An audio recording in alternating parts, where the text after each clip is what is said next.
Halo Ngominers, apa kabar? Kembali kita berjumpa di Ngomongin Inter. Sebelum kita mulai pembahasan Ngomin kali ini, aku mau mengajak kawan-kawan yang tertarik untuk mensupport channel ini. Salah satu caranya adalah dengan join jadi member. Gampang sekali caranya saudara. Tinggal klik aja ini join, atau kalau yang versi bahasa Indonesia mungkin namanya bergabung. Klik di sini, kemudian akan ada 3 pilihan tergantung yang mana yang kawan-kawan pilih.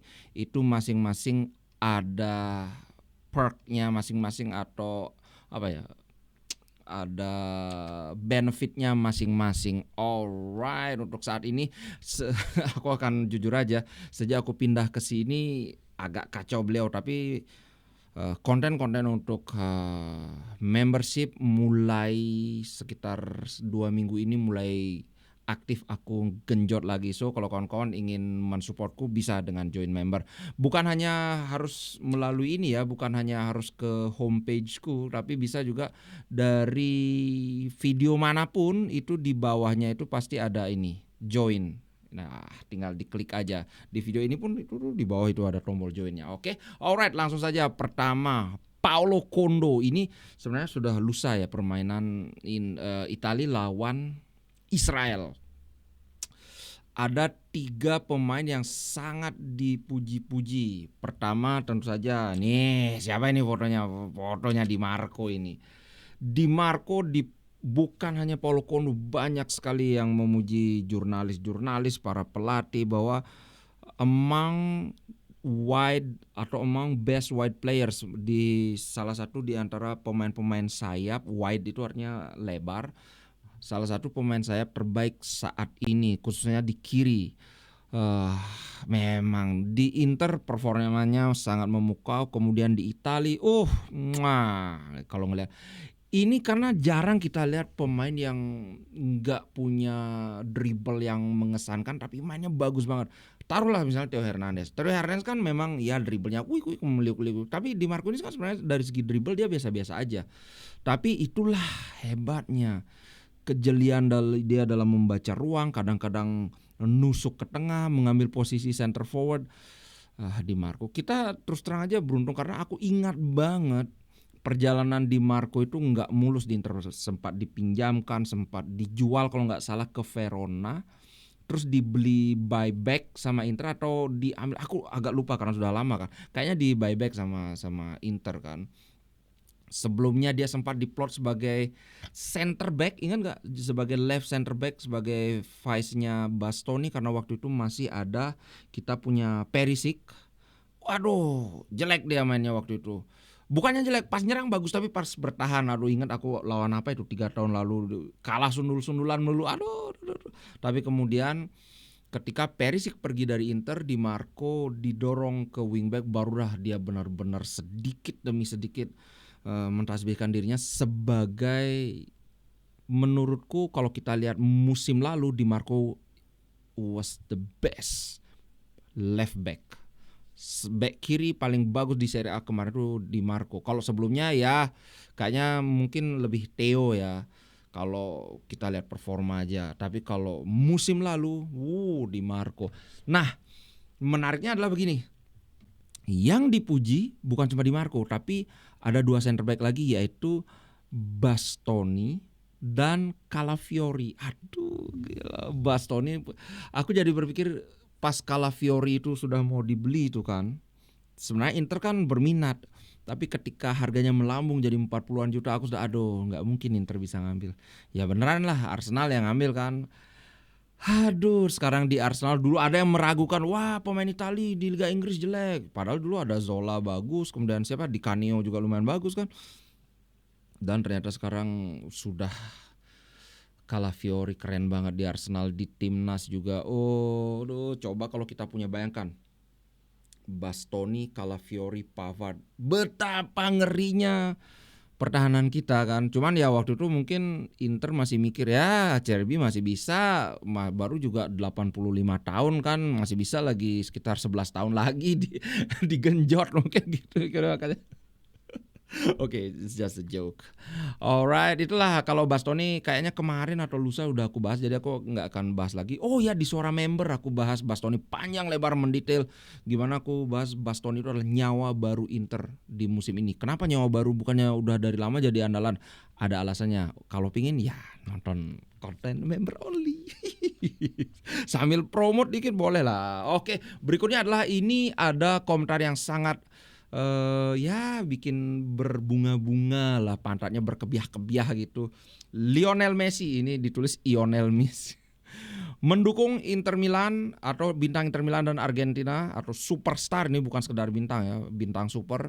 Dia layak mendapatkannya lebih dari siapapun. Ya kalau kawan-kawan tahu lah kalau Lionel Messi ini di pers itu ngomong seperlunya aja. Intinya dia bilang bahwa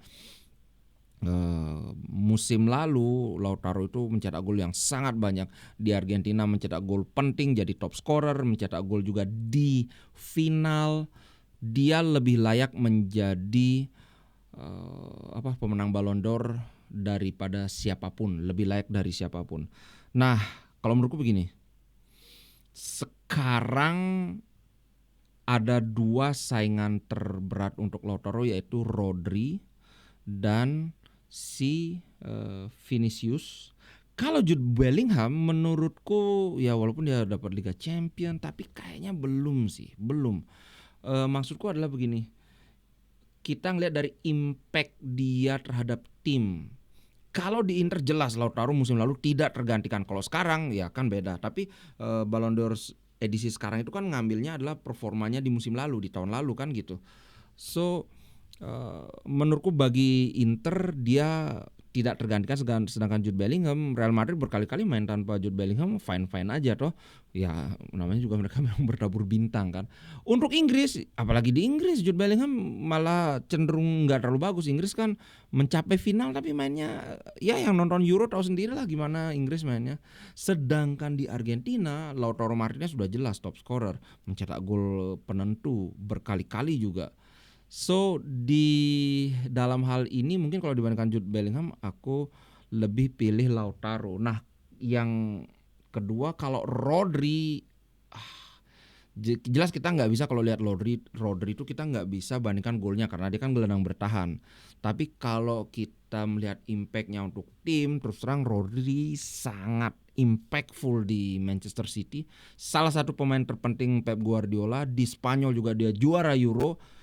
So menurutku saingan terberat Lautaro untuk merebut Ballon d'Or itulah Rodri. Masih ada Vinicius sebenarnya. Tapi kalau Vinicius gini, kalau kita ngelihat skill individu jelas nggak usah munafik dengan dribble, gol. Vinicius itu jelas lebih bagus dibandingkan Lautaro secara individu. Tapi kalau aku ngelihat ya Vinicius di Brasil kan nggak dapat apa-apa toh. Berapa dia? Perempat final apa perlapan final udah tersingkir Brasil. Kemudian berikutnya ya jelas di Real Madrid juga dia golnya banyak. Cuman ya kembali lagi Vinicius di Real Madrid bukan tidak tergantikan di musim lalu gitu. Golnya banyak kalau nggak salah 20 berapa ya? 24 kalau nggak salah gol dia total musim lalu. Masih lebih sedikit dibandingkan dibandingkan Lautaro, tapi kan dia asisnya juga banyak 11 kalau nggak salah. So iya agak sulit, cuman aku lebih pilih Lautaro. Cuman kalau Lautaro dengan Rodri, aku lebih milih Rodri. So memang ini yang susahnya Ballon d'Or ini, kita lebih banyak pakai feeling karena ketika misalnya kayak Vinicius itu kan winger, membandingkan seorang striker dengan winger itu kan sudah nggak apple to apple. Jadinya kita mesti ya pakai feeling lagi kan, wah siapa yang lebih banyak dribble, siapa yang lebih berguna, siapa yang lebih nggak nyebelin kayak gitu. Tapi terus terang saja kalau aku pribadi yang memilih, aku akan pilih Lionel Messi lagi. Betul, Lionel Messi itu memang mainnya sudah di Liga Anta Berantah kan, di Liga Hamburger. Tapi gimana ya? Lautaro memang dia top scorer di Argentina di Copa. Tapi aku pikir kalau itu bukan Messi yang main, Argentina nggak akan bisa juara. Itu satu. Cuman ya harus aku akui ini lebih ke feeling, lebih ke ngelihat skill individu seorang Messi aja sih. Kalau kita lihat dari liga tempat dia bermain ya sudah kalah telak lah Messi, nggak bisa dah. Nggak mungkin Lionel Messi dapat Ballon d'Or. Tapi kalau aku pribadi ini susah, namanya feeling kan, nggak bisa dia. Kalau aku pribadi aku pilih Lionel Messi. Apalagi kalau kawan-kawan lihat gimana Argentina lawan Bolivia, gila hat-trick Pak. Ini kakek-kakek sudah berapa umurnya Messi? 37 kan? 37, 36, kayaknya 37. Aduh. Padahal dia tuh larinya tuh nggak yang kenceng, tapi masalahnya Messi itu adalah dia bisa bisa melesat. Jadi dia punya akselerasi yang kenceng banget. Walaupun akselerasi ini tidak bisa dipertahankan dalam waktu lama. Maksudnya dia tuh bisa cus lambat lagi, cus lagi cepat kayak gitu. Aduh. Kalau di bahasa Inggris itu ada istilahnya like a hot knife through butter. Kawan-kawan kalau lihat ini punya apa namanya ya, pisau itu panasin pisaunya, kemudian ada butter, itu nggak perlu diginin, tinggal disentuhin aja sudah meleleh butternya. Kayak gitu lah Lionel Messi. Kayak semua jadi mati lemes ininya. Pemain musuhnya. Tapi itu kok ini ngomongin Inter kok jadi ngomongin Messi. Sorry. Tolong jangan protes. Sorry. Nah, kembali ke Inter, berikutnya adalah ini kan lumayan gawat nih. Fratesi udah cedera, belum ada kabar lagi gimana. Kalau nggak ada kabar mestinya kabar baik kan, ada no news is good news. Fratesi semoga nggak parah cederanya di Itali. Nah, Zielinski Polandia lawan apa ya? Aku lupa Polandia lawan apa ya. Lawan Kroasia. Nah, sorry aku lupa banget. Lawan Kroasia dia kan cedera juga. Nah, dia bilang sih sudah ini, dia bilang bahwa aku ngerasa slight discomfort. Discomfort itu ngerasa tidak nyaman. Slight itu dikit, kayak ada rasa tidak nyaman tipis-tipis. Nah, semoga dia sih bilang semoga ini nggak serius, tapi masih nunggu pemeriksaan dari tim dokter. Kalau pemeriksaannya kan sekarang, jadi mestinya besok baru ada update-nya, mungkin nanti malam lah sekitar jam 11 gitu baru ada update ya, besok baru aku bisa kabarin lagi. Tapi di media sosial aku sudah banyak baca, tapi terus terang aja ini aku belum tahu ini sahih apa enggak, karena apa maksudnya valid apa enggak, karena ini kan ya medsos dibandingkan kalau La Gazzetta kan kita jelas lebih percaya La Gazzetta kan. Katanya sih nggak parah, dan pada saat pertandingan Inter lawan Roma kemungkinan besar dia sudah bisa bermain. Barella kemungkinan besar sudah bisa bermain, tapi Barella itu belum tentu jadi starter. Kalau Zielinski dia kemungkinan jadi starter pun bisa jadi. Ya nanti kemungkinan kita akan melihat Hakan, Mkhitaryan dan Zielinski. Untuk pertama kalinya dia akan jadi starter di Serie A. Gitu bro, semoga Zielinski. Kemudian ada berita sedikit tentang ini. Siapa namanya, target Inter.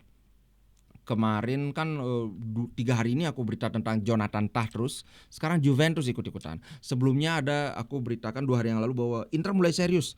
Kemarin beritanya adalah Inter merencanakan untuk merampungkan pembelian Jonathan Tah ini di Januari nanti. Jadi enggak nunggu sampai akhir musim, enggak nunggu sampai gratis. Tapi sekarang Juventus muncul. Nah, sebelumnya Juventus memang dikabarkan, tapi sekarang semakin konkret. Artinya ya gitu.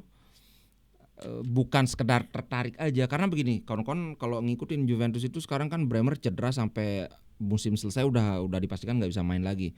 Nah, bukan kemarin 2 hari yang lalu itu ada berita bahwa Juventus kemungkinan tertarik untuk ngambil si ini Skriniar, karena Skriniar dikabarkan pingin caw dari PSG. Nah, masalahnya PSG kemungkinan tidak akan mau meminjamkan aja, sedangkan Juventus maunya minjem. Kalaupun minjem ya mesti sambil bayar, karena minjam itu belum tentu nggak bayar loh. Ada beberapa kali pemain minjem bayar 1 juta 2 juta sekedar aja. Ada pinjaman opsi membeli kayak gitulah. Sama kayak Inter minjem Fratesi itu kan dipinjam cuma berapa, tapi kemudian harus beli. So aku terus terang nggak tahu sih gimana sebenarnya keuangan Juventus ini sebenarnya gimana, karena sebelumnya ada laporan itu plus Valencia itu kan ternyata tidak sesehat yang kita kira. Tapi pas Thiago Motta masuk, mereka ini banyak beli pemain walaupun aku sudah sempat bahas sebenarnya mereka beli banyak pemain tapi mereka ngejual banyak pemain juga. So sebenarnya pengeluaran Juventus tuh nggak terlalu gede kalau dibandingkan Inter Milan. Nah sekarang karena waktu itu pengeluaran tidak terlalu besar, ya mungkin mereka masih punya fulus sekarang untuk beli pemain. Aduh, kalau kalau Jonathan Tah ke Juventus ya jelas Juventus akan semakin kuat. Sekarang aja mereka adalah tim dengan pertahanan terkuat di Serie A. Gimana ditambah si Tah lagi? Itu kan kemarin pertandingan terakhir Juventus kan itu si Bremer udah nggak main kan, masih aja susah. Memang kebobolan, akhirnya kebobolan, tapi itu pun kebobolannya lewat penalti kan. Aduh, kita lihat aja gimana kabarnya tentang Jonathan Tah ini karena kalau aku lihat di beritanya sangat konkret minat dari si siapa namanya nih si Juventus terhadap Jonathan Tah ini sangat konkret. Susah untuk kita bilang wah itu sekedar aja karena secara sejarah ketika Juventus ngincar pemain yang diincar Inter mereka selalu ngotot, bahkan pemain yang nggak dipakai Thiago Jallo ya, akhirnya sekarang dipinjamkan kan, Bremer, terus siapa lagi, Andrea Cambiaso juga, kemudian kalau ke belakang lagi ada Kostic, walaupun Kostic sekarang udah dibuang juga. Bahkan yang paling itu strikernya Vlahovic itu Inter dulu ngincar Vlahovic tapi mereka langsung boom 80 juta. Kok kayaknya kita kalau rebutan pemain sama Juventus kita nggak pernah menang ya. Oke guys, itu dulu konten kali ini.